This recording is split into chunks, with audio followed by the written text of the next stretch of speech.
mayambu sanctuary nainabagi series asida taramna oksari ngasi nainagadu bisina part aini asidagi anauba maroina Seven Annual Festival of the Bible hadi Jews na ngakiba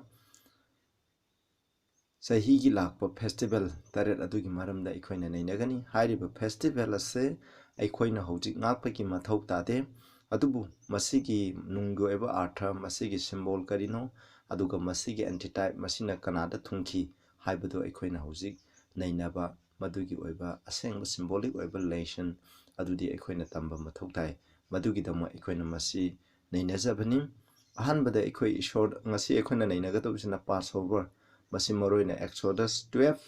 aduga Leviticus 23 gi verse 1 to 3 sida yawbibani masida yumpham oibani ahanbada aikoi ishor pathana tawse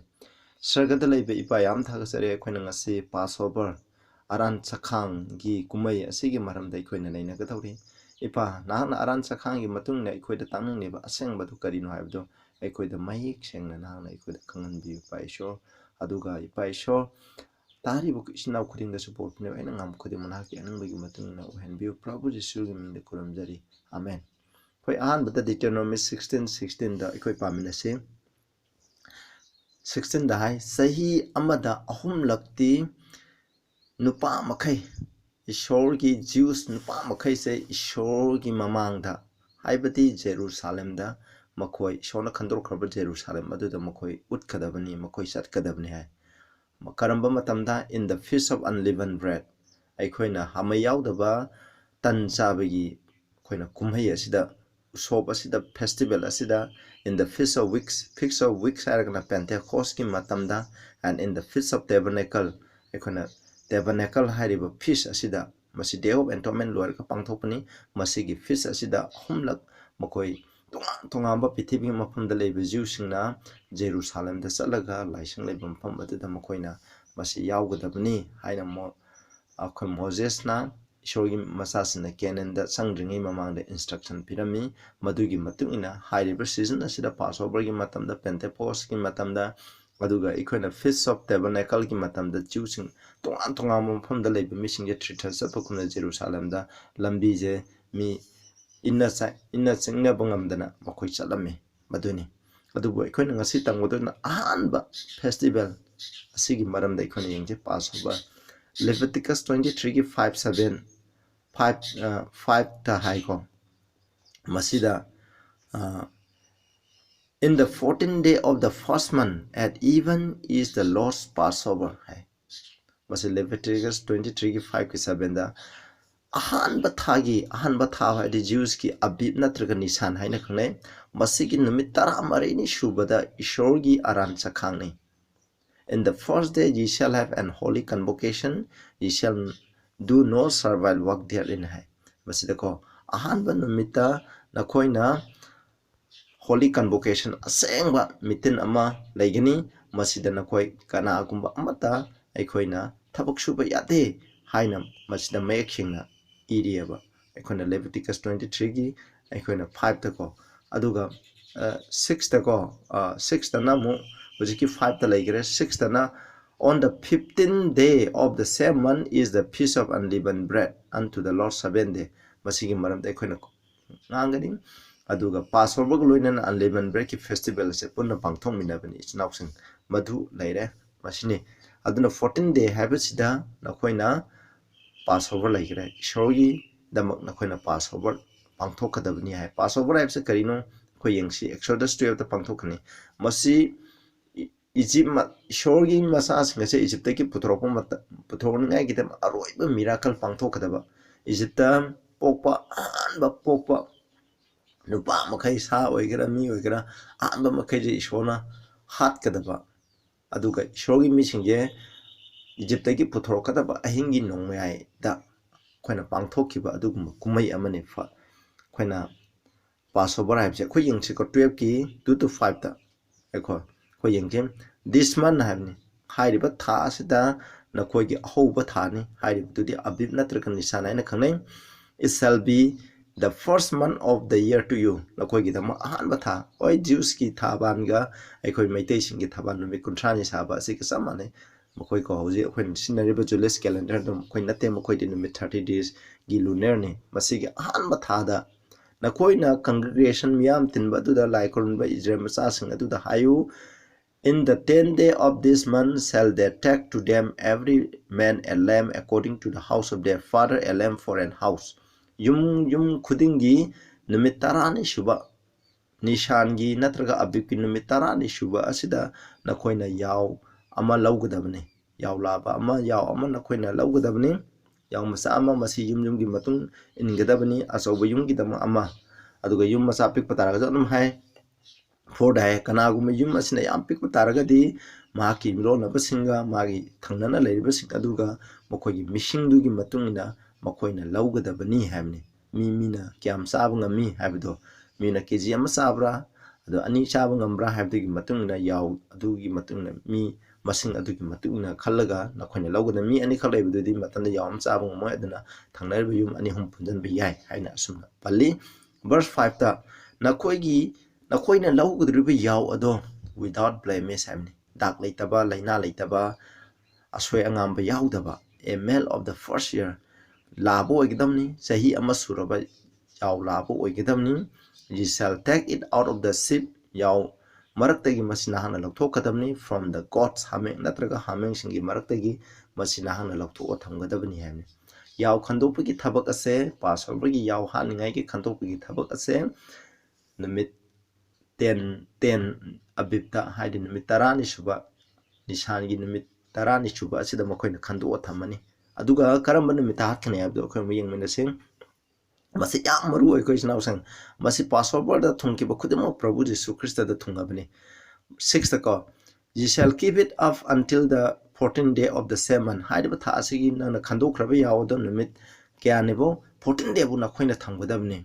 and the whole assembly of the congregation of Israel shall keep it in the evening aduga Israel ngi miyam na masi makoi yum khudimona haidi ba yaw asin nungthin gi matamda hatkani nungthin gi karamba matamda hatkani to evening time ni ko masi makoina evening ani gi marakta habidi akoina 9 hour da hatkadam ne amne horen din they shall take of the blood aduga makoina yawdo halani makoina e ado lairagani strike it on the two sides posts on the upper door posts of the house yumgi akoina moroiba thongjin adugi mathakta masi makoina e adu taigadamni karina taigene akoina haiso bhaiba plan se masi sinaraga khoitagani aduga makoina sa aduna numdang da sagani akuna roast fire masi makoina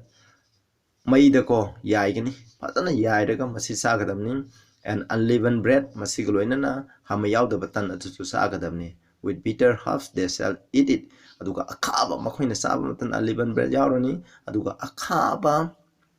akoina mana masing akoina nongbang khagumba sugumba akhaba mana masing loinana sagadamni hai masi hing verse 9 da hingna sabe ade nor sodan at all with water ising da solan be ade but roast with fire ko masi sodan di ising da phutlaga ama mataro sabe ade masi di mai da ko koina yaira sagadamni maki makok aduga maki makhong aduga maki pertinence thereof madugi masi da yawriba masap khudima ase ye shall let nothing of it remain until the morning nungthin pawu makhon lengan be ade and that which remain of aduga lemhobudo ayukta ko marakhoina mai tharaga hatkadamni hai aduga yawse hatpa matamda kari instruction pi saru amta tu dekpa yade hai ko aduga verse 11 engchi asumna na khoina sagadabni na khoi chaba matamda na khoi khongda khongset phila kadamni maramdi masi heksaring da makhoina Egypt thado sakhraganeba your shoes on your feet na khoigi na khong da khong tongjangadabni your staff in your hand na khoigi na khutta chai supai gadabni masi na khoina thuna sa gadabni maramde masi ishor gi passover ni aransa khangni hai ko verse 12 ta aina masi gi numdang ase Egypt ta lalag satkani hamni and I will smite all the firstborn in the land of Egypt laiba aba ke born man and beast how so aba ke loina sakani against all the gods of Egypt I will execute judgment Egypt laiba lai mutri kutamaki mathakta aina asumba bisar sumba waina se pangthokani I am the Lord I shoni aduga verse 13 da yamaru ko 13 je and the blood shall be to you for a token upon the houses where you are the koina laiba yum adu da e asina sakhi wagini token khudam ama wagini hamni where I see the blood I will pass over you aina ido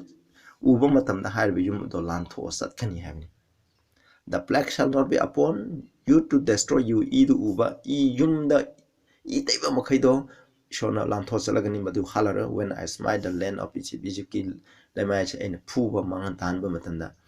verse 14 that this shall be unto you for you a memorial masina ko ngai gi damo masi oi gi damni you shall keep it a peace to the Lord throughout your generation na ko gi generation khudimok ta masi kona festival wa kumai amoina masi nga khadamni you shall keep it a feast by an ordinance forever matam khudimok ki oina masi na kona festival oina na koina nga khadabani habni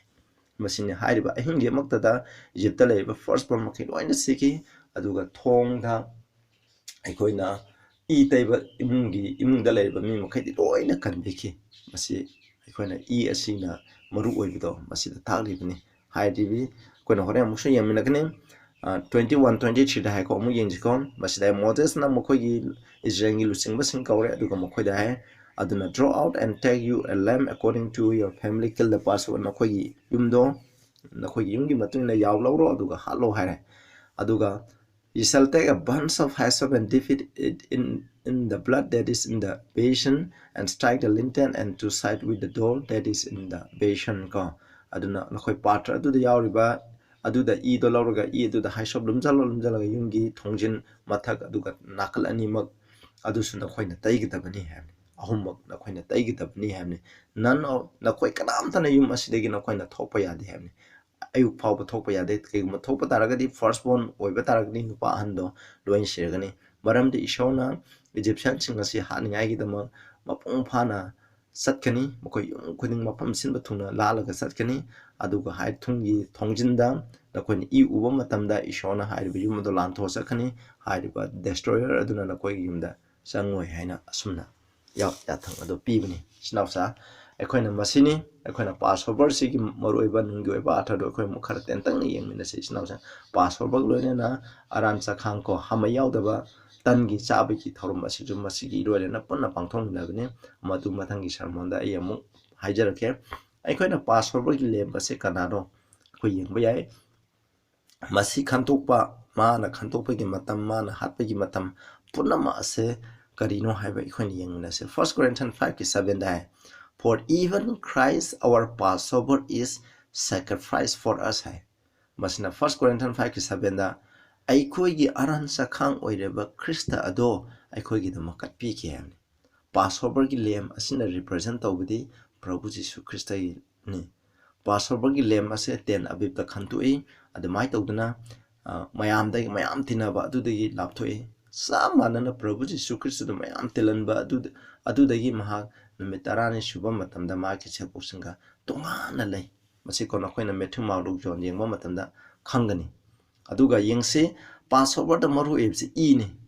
aduna yungi thongjinda do taiba matamda hairiba sargadud aduna uba matamda hairiba emungi mising ado kanbigini aduna John 1:7 gi matungna the blood of Jesus Christ his son cleanses us from all sin Prabhu Jisu Krista gi mamanjam la ina ekoi bu pap thagi kan thopi ha aduna Prabhu Jisu Krista gi ise achuki mating mamanjam ekoi bu pap thagi seng topi ha na masida palle snapsing aduga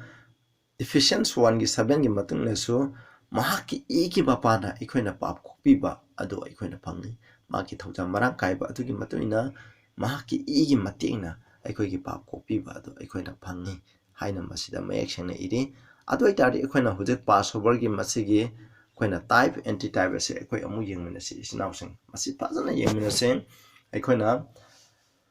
type herdi masina kanada thinduna takpa gi habduni anti type herna masigi thinduna takpa do thungan gi ba du ekoina khangnai masi ekoina yengse 1 Corinthians 5:7 ekoina hoji pa ki ba du gi batuina Christian ekoi gi Passover lem adu oire haimna ko masi ekoina oire aduga Exodus 12 ki 3 to 5 ekoina hoji pa khrabadu gi batuina hairiba yaw ase hana hat ringai mamangna masi numit kharan gi mamangna masi khandu athame haibidi 10 nisanda natraga 10 abdita mahak se khantu oga thame asmai tawduna John 11 gi 47 to 53 na khoina paba matamda na khoina khangani aduna Krista ase siningaigidama makoigi Sanhedrin singna magi crucifixion tawdringaida John 11 gi 47 to 53 na koina pabiro paba matamda mahase moi Sanhedrin council na makoi Prabhu Jisu Christ haningaigidama maran sikarne aduna Passover ki lem ase 10 nishanda mase haningaigidama khandue dugumna masi makoi maran sikibane condemn tawkibane Exodus 12:6 pagimatan it was set apart and kept separate from the flock masi tongana yaw sangu adudigi khantoga thame aduna John 11 gi 53-54 da Jesus therefore walked no more openly among the Jews aduna hairiba matam atudagi Jesus Christ na Jews sing marakta makta phone sattareba makoi ma mayam dagi makha mak tongana laikhreba numit 10 day ni 10 ko 10 11 12 13 14 ko numin mangani ni atongana khaido ga laikhrabani mase aduga Exodus 12:6 ki matung the lamb was slain within the 2 evenings adin thin ani ki marak ta habdi evening da masi Passover gi lamb hatpajina khoina 9 hour da makoi che halebani 9 hour haina khanai ko aduna Mark 15 gi 34 to 37 John 19 gi 30 gi matung na di Prabhu Jisu Christ na sibaje mase within the 2 evenings hai or above the 9 hour pung 9 hour Jews ki 9 hour habni Jews ki 9 hour habse kanuma matamda oi numdang wairamgi pung ahum aikhoigi matamda numdang wairamgi pung ahum ase Jews ki 9 hour ni masi 2 evenings haraga khanai mo khoi Jews ki haiba 9 hour asimakta da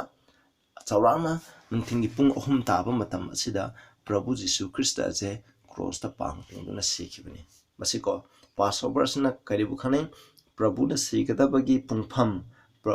adu magi numit ado mayek sengna Passover asina mayek sengna tae aduna Passover asigi matungna Prabhu Jisu Christ na aikhoigi dama cross ta pang tungduna sibikhibani masik kawba de Exodus 12:46 ta aikhoina pabigi matung ina ko masida nakoi pabiro nakoi Bible da halaga pabiro masida haibne not a bone of the lamb was broken nakoi chaba matamda haiba sa ase hapa matamda mangak chu thadatpa yade makhong makhun amatam makoi je saru amata te khanba yade ba te halaga di Passover lamb da mapung phadare makoi na maida yaraga machen selaga saga damni saru amta thudekpa yade masine ko John 19 gi 33 dagi na 36 noina paba matamda koina ukhni madudi Prabhu Jisu Christ na cross ta pangti na siba matamda mano yupi thaba adusu magi saru phauruga thade magi saru gi karakta khut ki saru karakta thabani khong adusu saru ma phawa mahangna tekte haina Bible na mayek sengna hai Bible na hai ki ba tongmakki matung ina koina Passover gi lem asisu Prabhu Jisu Christ atha basi sapchana thungki ba masini ko aduga Exodus 12:7 da I habasina makoigi thongjinda makoigi lenten thongjinda I adotai hairiba tuna kaidiba imungduda leiba missing adu kanbi 4 John 1:7 gi matungna aikhoibu pap khudingmaktagi singdokpibje Prabhu Jisu Christ gi ina aikhoibu pap khudingmaktagi singdokpibani snausa masini khwadigi maru ebse Prabhu na aikhoigi dama cross ta bikhibe I ase asuki mati maru oibni ko khoina makha taba festival singdasu khoina sanctuary nei na ba matam da khoina yaurokani Exodus 12 ki ai ki matungna unleavened bread aduga khaba mana masing sing ase yauga loina na samine masiga athadi unleavened bread haibasina khangda aikoi je hingsa yai tamba phattaba adudagi aikoibu ningtamakpani nakhoina Exodus 12 to nakhoina makha tana paba matamda karigi da mo makhoina akhaba mana masing charibno haiba matamda akhaba mana masing asina makhoi se Egypt makhoi minai oirami makhoi awabu oiri habdu khangne khoi gi matam dadi khoi pap asina maram modana khoi gi pansida awaba na ngale habdo masi khoina tagli bane masi khoina khangli bade adune aduga sida hai Exodus 12 ki 9 gi matam no leaven was allowed in the homes for 1 week after the Passover feast ki matung da leaven amata makhoi gi yumda hafta amadi lehenbe yade ba masi jamane 1 Peter 3 gi 10 the first lesson of 5:23 the Christian haibase masi mahaki masin khoina oidaba ngangba atudigi khoi ngaktu olaigidabane aduga khoi gi thawai khoi gi hakchang khudi ma ase maran yaudana ishogi dama preserve taruga khoina thangdabani haibase masida mek chengna uliya masini ko hapta ma haibne ꯑꯗꯣ ꯍꯧꯖꯤꯛꯇꯤ ꯑꯩꯈꯣꯏꯅ ꯍꯞꯇꯥ ꯑꯃ ꯍꯥꯏꯕ ꯅꯠꯇꯦ ꯑꯩꯈꯣꯏꯒꯤ Christian ꯑꯃꯒꯤ ꯑꯣꯏꯔꯤꯕ ꯄꯨꯟꯁꯤ ꯑꯁꯤꯗ ꯑꯩꯈꯣꯏꯅ ꯄꯥꯞ ꯌꯥꯎꯗꯅ ꯃꯆꯤꯟ ꯊꯤꯕ ꯉꯥꯡꯕ ꯌꯥꯎꯗꯅ ꯑꯩꯈꯣꯏꯅ ꯃꯔꯥꯜ ꯂꯩꯇꯅ ꯏꯁꯣꯔꯒꯤ ꯃꯃꯥꯡꯗ ꯑꯩꯈꯣꯏꯁꯦ ꯄ꯭ꯔꯤꯖꯥꯕ ꯇꯧꯔꯒ ꯑꯩꯈꯣꯏꯅ ꯁꯪꯒꯅ ꯑꯩꯈꯣꯏ ꯊꯋꯥꯏ ꯍꯛꯆꯥꯡ ꯈꯨꯗꯤꯡꯃꯛꯁꯦ ꯑꯁꯣꯏ ꯑꯉꯥꯝ ꯕ꯭ꯂꯦꯝꯂꯦꯁ ꯃꯔꯥꯜ ꯂꯩꯇꯅ ꯏꯁꯣꯔꯒꯤ ꯃꯐꯝꯗ ꯊꯝꯒꯗꯕꯅꯤ ꯑꯦꯛꯁꯣꯗꯁ 12ꯒꯤ 7, 12, 29, 42ꯗ ꯑꯩꯈꯣꯏꯅ ꯄꯥꯕ ꯃꯇꯝꯗ ꯑꯍꯤꯡ ꯅꯣꯡꯌꯥꯏꯗ ꯏꯖꯤꯞꯇ ꯂꯩꯔꯤꯕ ꯃꯤꯁꯤꯡꯁꯨ ꯑꯍꯤꯡ ꯅꯣꯡꯌꯥꯏꯗ ꯂꯣꯏꯅ ꯍꯥꯠꯈꯤꯕꯅꯤ ꯑꯍꯤꯡ ꯅꯣꯡꯌꯥꯏꯗ ꯑꯩꯈꯣꯏꯕꯨ ꯀꯟꯕꯤ ꯃꯈꯣꯏ ꯏꯖꯔꯦꯜ ꯃꯆꯥꯁꯤꯡ ꯑꯗꯨꯕꯨ ꯀꯟꯕꯤꯕꯅꯤ ꯑꯁꯨꯃꯥꯏꯅ ꯇꯧꯗꯅ ꯖꯣꯕ 34ꯒꯤ 20ꯗ ꯍꯥꯏ It is at midnight that God manifests his power for the deliverance of his people ꯃꯍꯥꯛꯀꯤ ꯃꯤꯁꯤꯡ ꯑꯁꯤꯕꯨ ꯀꯟꯕꯤꯕꯒꯤ ꯁꯛꯇꯤꯁꯦ ꯑꯍꯤꯡ ꯅꯣꯡꯌꯥꯏꯗ ꯎꯠꯀꯅꯤ ꯍꯥꯏꯕꯅꯤ ꯄ꯭ꯔꯚꯨ ꯖꯤꯁꯨ ꯈ꯭ꯔꯤꯁꯇꯅ ꯑꯅꯤꯁꯨꯕ ꯂꯥꯛꯄ ꯃꯇꯝꯗꯁꯨ ꯏꯁꯣꯔꯒꯤ ꯃꯤꯁꯤꯡꯕꯨ ꯀꯟꯕꯤꯒꯗꯕꯁꯦ ꯑꯍꯤꯡ ꯅꯣꯡꯌꯥꯏꯒꯤ ꯃꯇꯝꯗ ꯑꯩꯈꯣꯏꯅ ꯀꯟꯕꯤꯒꯅꯤ ꯃꯁꯤ ꯆꯞ ꯃꯥꯟꯅꯅ ꯊꯨꯡꯒꯅꯤꯀꯣ ꯃꯁꯤ ꯊꯨꯡꯒꯅꯤ ꯑꯗꯨꯒ Exodus 12ꯒꯤ 20-20 No shelter from the destroyer except under the blood of the Passover lamb ꯑꯗꯨꯅ ꯑꯩꯈꯣꯏꯅ Passover lambꯒꯤ ꯏ ꯑꯗꯨꯒꯤ ꯊꯣꯡꯖꯤꯟꯗ ꯏ ꯑꯗꯨ ꯈꯛꯇ ꯅꯠꯇꯅ ꯌꯨꯝ ꯑꯃꯠꯇꯗ ꯃꯈꯣꯏ ꯆꯪꯖꯐꯝ ꯂꯩꯔꯝꯗꯦꯕ ꯍꯥꯏꯗꯤ ꯏꯖꯤꯞꯇ ꯂꯩꯕ ꯌꯨꯝ ꯈꯨꯗꯤꯡꯃꯛ ꯂꯣꯏꯅ ꯍꯥꯠꯂꯝꯃꯤ ꯑꯁꯦ Passover lambꯒꯤ ꯏꯗꯣ ꯎꯗꯕ ꯃꯈꯩ ꯑꯗꯣ ꯑꯁꯨꯃꯥꯏꯅ ꯇꯧꯗꯅ ꯑꯩꯈꯣꯏꯅ Acts 4ꯒꯤ 12ꯗ ꯍꯥꯏꯕꯒꯤ ꯃꯇꯨꯡꯗꯗꯤ ꯑꯩꯈꯣꯏꯅ ꯁꯔꯒꯒꯤ ꯃꯈꯥꯗ ꯄ꯭ꯔꯚꯨ ꯖꯤꯁꯨ ꯈ꯭ꯔꯤꯁꯇ ꯅꯠꯇꯅ ꯑꯩꯈꯣꯏꯒꯤ ꯑꯔꯥꯟ ꯈꯨꯕꯝ ꯄꯤꯕ ꯉꯝꯕ ꯏꯁꯣꯔ ꯀꯅꯥꯁꯨ ꯂꯩꯇꯦꯕ ꯄ꯭ꯔꯚꯨ ꯖꯤꯁꯨ ꯈ꯭ꯔꯤꯁꯇ ꯈꯛꯇꯅ ꯑꯩꯈꯣꯏꯒꯤꯗꯃꯛ ꯑꯔꯥꯟ ꯈꯨꯕꯝ ꯄꯤꯕ ꯉꯝꯕꯅꯤ ꯃꯍꯥꯛ ꯈꯛꯇꯅ ꯑꯩꯈꯣꯏꯕꯨ ꯄꯥꯞꯇꯒꯤ ꯀꯟꯕꯤꯕ ꯉꯝꯕꯅꯤ ꯍꯥꯏꯅ ꯃꯌꯦꯛ ꯁꯦꯡꯅ ꯃꯁꯤꯒꯤꯗꯃꯛ ꯑꯩꯈꯣꯏꯅ ꯏꯁꯣꯔꯕꯨ ꯊꯥꯒꯠꯁꯦ Exodus 12ꯒꯤ 10:45ꯗ ꯍꯥꯏꯔꯤꯕ ꯌꯥꯎ ꯑꯁꯦ ꯂꯦꯝꯍꯧꯕ ꯌꯥꯗꯦ ꯑꯌꯨꯛ ꯐꯥꯎꯕ ꯂꯦꯝꯍꯧꯗꯕꯁꯤꯡꯗꯨ ꯃꯩꯅ ꯊꯥꯒꯅꯤ ꯑꯁꯨꯃꯥꯏꯅ ꯇꯧꯗꯅ Malachi 4ꯒꯤ 1-3 Ezekiel 28ꯒꯤ 12-19ꯗ ꯑꯗꯨꯅ ꯙꯔꯃ ꯆꯦꯟꯕꯁꯤꯡ ꯑꯁꯦ ꯀꯟꯈ꯭ꯔꯕ ꯃꯇꯨꯡꯗ ꯄꯥꯄꯤꯁꯤꯡ ꯑꯗꯣ ꯃꯈꯣꯏ ꯄꯥꯄꯤ ꯑꯃꯁꯨꯡ ꯄꯥꯞ ꯍꯥꯏꯗꯣ ꯎꯠ ꯑꯣꯏꯅ ꯂꯦꯝꯍꯧꯒꯅꯤ ꯍꯥꯏꯕꯅꯤ ꯑꯗꯨꯝꯅ ꯃꯥꯡꯍꯟꯒꯅꯤ ꯍꯥꯏꯕꯅꯤ ꯃꯁꯤꯗ ꯑꯗꯨꯒ Exodus 12ꯒꯤ 43ꯗ ꯍꯥꯏꯕꯒꯤ ꯃꯇꯨꯡꯗ ꯑꯩ ꯁꯝꯖꯟꯈ꯭ꯔꯕꯅꯤꯀꯣ ꯏꯁꯣꯔꯅ ꯌꯥꯝꯅ ꯃꯇꯝ ꯁꯥꯡꯒꯅꯤ ꯑꯗꯨꯒꯤꯗꯃꯛ ꯁ꯭ꯇ꯭ꯔꯦꯟꯖꯔ ꯂꯝꯂꯥꯟꯕ ꯑꯃꯠꯇꯅꯀꯣ ꯃꯁꯤꯒꯤ Passoverꯒꯤ ꯑꯩꯈꯣꯏꯒꯤ ꯃꯁꯤꯒꯤ ꯂꯦꯝ ꯑꯁꯦ ꯃꯈꯣꯏꯅ ꯆꯥꯕ ꯌꯥꯗꯦꯕ ꯑꯗꯨꯅ ꯃꯁꯤꯅ ꯍꯥꯏꯕꯗꯤ ꯁ꯭ꯇ꯭ꯔꯦꯟꯖꯔ ꯍꯥꯏꯕꯗꯤ ꯏꯁꯣꯔꯒꯤ ꯁꯔꯀꯝꯁꯥꯏꯖ ꯇꯧꯗꯕ ꯖ꯭ꯌꯨꯁ ꯅꯠꯇꯕ ꯖꯥꯠ ꯑꯃꯠꯇꯅ ꯆꯥꯕ ꯌꯥꯗꯦꯕ ꯃꯁꯤꯅ ꯍꯥꯏꯕꯗꯤ Revelation 21:17ꯗ ꯄꯥꯄꯤ ꯑꯃꯠꯇꯅ ꯙꯔꯃ ꯆꯦꯟꯕꯁꯤꯡꯒꯤ ꯃꯅꯥꯗꯣ ꯐꯪꯂꯣꯏ ꯄꯥꯄꯤ ꯑꯃꯠꯇꯕꯨ ꯏꯁꯣꯔꯅ ꯀꯟꯕꯤꯕ ꯉꯝꯃꯣꯏ ꯍꯥꯏꯕꯅꯤ ꯑꯗꯨꯒ ꯃꯈꯣꯏꯅ ꯁ꯭ꯇ꯭ꯔꯦꯟꯖꯔ ꯂꯝꯂꯥꯟꯕ ꯑꯇꯣꯞꯄ ꯖꯥꯠꯁꯤꯡꯅ ꯃꯈꯣꯏꯅ Passoverꯒꯤ ꯂꯦꯝꯗꯣ ꯆꯥꯒꯦ ꯍꯥꯏꯇꯥꯔꯒꯗꯤ ꯃꯈꯣꯏ ꯅꯨꯄꯥ ꯃꯈꯩꯗꯣ ꯃꯈꯣꯏ ꯀꯩꯗꯧꯒꯅꯤ ꯃꯈꯣꯏ ꯁꯔꯀꯝꯁꯥꯏꯖ ꯇꯧꯒꯗꯕꯅꯦꯕ ꯑꯗꯨꯅ ꯁꯔꯀꯝꯁꯥꯏꯖ ꯇꯧꯕꯒꯤ ꯑꯔꯊꯗꯤ ꯀꯔꯤꯅꯣ ꯎꯟ ꯀꯛꯀꯗꯕꯅꯤ ꯎꯟ ꯀꯛꯄ ꯍꯥꯏꯕꯗꯤ ꯑꯩꯈꯣꯏꯅ ꯅꯨꯄꯥꯁꯤꯡꯒꯤ ꯎꯟ ꯀꯛꯄ ꯍꯥꯏꯕꯗꯤ ꯑꯩꯈꯣꯏ ꯍꯧꯖꯤꯛꯀꯤ ꯃꯇꯝꯗ ꯎꯟ ꯀꯛꯄ ꯍꯥꯏꯕꯗꯤ ꯑꯩꯈꯣꯏꯅ ꯄ꯭ꯔꯚꯨꯗ ꯊꯥꯖꯔꯒ ꯆꯪꯕꯁꯦ ꯃꯁꯤ ꯑꯣꯏꯅꯦꯕ Ephesians 2ꯒꯤ 13 Galatians 3ꯒꯤ 29ꯗ ꯍꯧꯖꯤꯛꯇꯤ ꯑꯩꯈꯣꯏꯅ ꯈ꯭ꯔꯤꯁꯇ ꯖꯤꯁꯨ ꯈ꯭ꯔꯤꯁꯇꯉꯣꯟꯗ ꯂꯩꯔꯕꯗꯤ ꯑꯩꯈꯣꯏ ꯀꯩꯗꯧꯕ ꯈ꯭ꯔꯤꯁꯇꯒꯤ ꯁꯦꯕꯣꯛꯁꯤꯡ ꯑꯣꯏꯔꯦ ꯍꯥꯏꯕꯅꯤ ꯍꯧꯖꯤꯛꯇꯤ ꯑꯩꯈꯣꯏꯅ Passover ꯂꯦꯝꯒꯤꯗꯣ ꯆꯥꯒꯦ ꯍꯥꯏꯕ ꯇꯥꯔꯒꯗꯤ ꯑꯩꯈꯣꯏꯒꯤ ꯊꯃꯣꯏꯗ ꯎꯟ ꯀꯛꯄ ꯍꯥꯏꯕꯗꯤ ꯀꯔꯤ ꯑꯣꯏꯒꯅꯤ ꯑꯩꯈꯣꯏꯅ ꯄ꯭ꯔꯚꯨ ꯖꯤꯁꯨ ꯈ꯭ꯔꯤꯁꯇꯉꯣꯟꯗ ꯑꯩꯈꯣꯏꯅ ꯊꯥꯖꯕ ꯑꯗꯨ ꯑꯣꯏꯒꯗꯕꯅꯦꯕ ꯍꯧꯖꯤꯛꯇꯤ ꯃꯁꯤꯗ ꯖ꯭ꯌꯨꯁ ꯍꯥꯏꯕ ꯑꯗꯨꯒ ꯑꯩꯈꯣꯏꯅ ꯍꯦꯗꯟ ꯍꯥꯏꯕꯒꯤ ꯈꯦꯠꯅꯕ ꯂꯩꯇ꯭ꯔꯦ ꯈꯦꯠꯅꯕ ꯍꯥꯏꯕꯕꯨ ꯄ꯭ꯔꯚꯨꯗ ꯊꯥꯖꯕ ꯈꯨꯗꯤꯡꯃꯛ ꯑꯗꯨ ꯖ꯭ꯌꯨꯁ ꯑꯣꯏꯔꯦ ꯍꯥꯏꯕꯅꯤ ꯑꯗꯨꯅ ꯑꯩꯈꯣꯏꯁꯨ ꯑꯔꯥꯟ ꯈꯨꯕꯝ ꯐꯪꯕ ꯍꯥꯏꯕꯁꯦ ꯊꯥꯏꯅ ꯃꯃꯥꯡꯉꯩꯗ Passover ꯃꯇꯝꯗ ꯑꯇꯣꯞꯄ ꯂꯝꯂꯥꯟꯕ ꯑꯇꯣꯞꯄ ꯎꯟ ꯀꯛꯇꯕ ꯖꯥꯠꯁꯤꯡꯅ ꯆꯥꯕ ꯌꯥꯗꯕꯗꯣ ꯑꯗꯣ ꯃꯈꯣꯏꯅ Passover ꯆꯥꯒꯦ ꯍꯥꯏꯔꯒꯗꯤ ꯏꯁꯣꯔꯅ ꯄ꯭ꯔꯣꯚꯤꯖꯟ ꯄꯤ ꯑꯗꯨꯅ ꯃꯗꯨꯗꯤ ꯎꯟ ꯀꯛꯀꯗꯕꯅꯤ ꯑꯔꯥꯟ ꯈꯨꯕꯝꯒꯤ ꯄ꯭ꯔꯣꯚꯤꯖꯟ ꯑꯁꯤ ꯏꯁꯣꯔꯅ ꯖꯥꯠ ꯈꯨꯗꯤꯡꯃꯛꯀꯤ ꯄꯤ ꯍꯧꯖꯤꯛ ꯑꯩꯈꯣꯏꯗ ꯄꯤꯔꯤꯕ ꯄ꯭ꯔꯣꯚꯤꯖꯟꯗꯤ ꯄ꯭ꯔꯚꯨ ꯖꯤꯁꯨ ꯈ꯭ꯔꯤꯁꯇꯉꯣꯟꯗ ꯑꯩꯈꯣꯏꯅ ꯊꯥꯖꯒꯗꯕꯅꯤ ꯑꯩꯈꯣꯏ ꯄ꯭ꯔꯚꯨ ꯖꯤꯁꯨ ꯈ꯭ꯔꯤꯁꯇꯉꯣꯟꯗ ꯊꯥꯖꯔꯕꯗꯤ ꯑꯩꯈꯣꯏ ꯊꯋꯥꯏꯒꯤ ꯑꯣꯏꯕ ꯖ꯭ꯌꯨꯁꯇꯨ ꯑꯣꯏꯔꯦ ꯑꯁꯨꯃꯥꯏꯅ Passover ꯂꯦꯝꯅ ꯄꯤꯔꯤꯕ ꯑꯩꯈꯣꯏꯅ ꯏꯁꯣꯔꯒꯤ ꯀꯣꯛꯄꯤꯕ ꯐꯪꯕꯒꯤ ꯑꯗꯨ ꯑꯩꯈꯣꯏꯗ ꯐꯪꯉꯒꯅꯤ ꯍꯥꯏꯕꯁꯦ ꯃꯁꯤꯅꯦꯕ ꯃꯁꯤꯗ ꯃꯌꯦꯛ ꯁꯦꯡꯅ ꯎꯠꯂꯦꯕ ꯏꯆꯤꯟꯅꯥꯎꯁꯥ ꯑꯗꯨꯅ Passoverꯒꯤ ꯄꯥꯡꯊꯣꯛꯄꯒꯤ ꯅꯨꯡꯒꯤ ꯑꯣꯏꯕ ꯑꯔꯊꯗꯤ ꯄ꯭ꯔꯚꯨꯅ ꯑꯩꯈꯣꯏꯒꯤ ꯄꯥꯞꯇꯒꯤ ꯀꯟꯕꯤꯕ ꯄ꯭ꯔꯚꯨꯅ ꯁꯤꯒꯗꯕꯒꯤ ꯄꯨꯡꯐꯝ ꯑꯗꯨ ꯃꯁꯤꯅ ꯇꯥꯛꯄꯤꯕꯅꯦ ꯑꯗꯨꯅ Passoverꯒꯤ ꯖ꯭ꯌꯨꯁꯤꯡꯅ ꯍꯥꯠꯄ ꯃꯇꯝꯗ Passover Fridayꯗ ꯍꯥꯠꯄ ꯃꯇꯝꯗ ꯁꯦꯡꯆꯨꯔꯤꯒꯤ ꯄꯔꯗꯥꯗꯣ ꯁꯦꯒꯥꯏꯈꯤ ꯃꯔꯝꯗꯤ ꯃꯁꯤ ꯑꯃꯨꯛ ꯍꯟꯅ ꯇꯧꯔꯔꯣꯏ ꯍꯥꯏꯕꯅꯤ ꯑꯩꯈꯣꯏꯅ ꯍꯧꯖꯤꯛ ꯇꯧꯅꯤꯡꯉꯥꯏ ꯂꯩꯇꯦ ꯍꯧꯖꯤꯛꯇꯤ ꯑꯩꯈꯣꯏꯅ ꯄ꯭ꯔꯚꯨ ꯖꯤꯁꯨ ꯈ꯭ꯔꯤꯁꯇꯒꯤ ꯏꯗ ꯊꯥꯖꯕ ꯄ꯭ꯔꯚꯨ ꯖꯤꯁꯨ ꯈ꯭ꯔꯤꯁꯇꯅ ꯍꯥꯏꯕ ꯏꯟꯕ ꯑꯗꯨꯒ ꯑꯩꯈꯣꯏꯅ ꯄꯥꯞ ꯌꯥꯎꯗꯅ ꯄ꯭ꯔꯚꯨꯗ ꯊꯥꯖꯕꯗꯨꯒꯤ ꯃꯄꯥꯟꯅ ꯃꯍꯥꯛꯀꯤ ꯊꯧꯖꯥꯜꯒꯤ ꯃꯄꯥꯟꯅ ꯍꯤꯡꯕ ꯑꯗꯨꯅꯤ ꯑꯗꯨꯒꯤ ꯃꯄꯥꯟꯅ ꯑꯩꯈꯣꯏꯅ ꯑꯔꯥꯟ ꯈꯨꯕꯝ ꯑꯁꯤ ꯐꯪꯒꯅꯤ ꯍꯥꯏꯕꯅꯤ ꯃꯁꯤ ꯌꯥꯝꯅ ꯃꯔꯨꯑꯣꯏ ꯄ꯭ꯔꯚꯨꯅ ꯑꯩꯈꯣꯏꯒꯤꯗꯃꯛ ꯀ꯭ꯔꯣꯁ ꯁꯤꯕꯤꯕꯁꯦ ꯑꯁꯨꯛꯀꯤ ꯃꯇꯤꯛ ꯑꯣꯏ ꯃꯍꯥꯛꯀꯤ ꯏ ꯑꯁꯦ ꯈꯛꯇꯅ ꯑꯩꯈꯣꯏꯕꯨ ꯄꯥꯞꯇꯒꯤ ꯆꯥꯝꯊꯣꯛꯄ ꯉꯝꯕ ꯍꯥꯏꯕꯁꯤꯅꯤ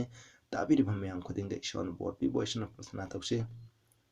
ꯁꯔꯒꯗ ꯂꯩꯕ ꯏꯄꯥ ꯌꯥꯝ ꯊꯥꯒꯠꯆꯔꯦ ꯑꯩꯈꯣꯏꯅ ꯄꯥꯁꯑꯣꯚꯔ ꯂꯦꯝ ꯑꯣꯏꯔꯤꯕ ꯄ꯭ꯔꯚꯨꯅ ꯑꯩꯈꯣꯏꯒꯤꯗꯃꯛ ꯁꯤꯕꯤꯈꯤꯕ ꯑꯗꯨꯒꯤꯗꯃꯛ ꯊꯥꯒꯠꯆꯔꯦ ꯑꯩꯈꯣꯏꯁꯨ ꯑꯩꯈꯣꯏꯅ ꯄ꯭ꯔꯚꯨꯒꯤꯗꯃꯛ ꯑꯩꯈꯣꯏꯅ ꯂꯦꯞꯆꯕ ꯉꯝꯕ ꯍꯥꯏꯕꯗꯨ ꯑꯣꯏꯍꯟꯕꯤꯌꯨ ꯄ꯭ꯔꯚꯨꯅ ꯏꯔꯥꯏ ꯅꯨꯃꯤꯠꯇ ꯁꯤꯈꯤ ꯑꯁꯨꯃꯥꯏꯅ ꯇꯧꯗꯅ ꯑꯩꯈꯣꯏꯁꯨ ꯄ꯭ꯔꯚꯨꯅ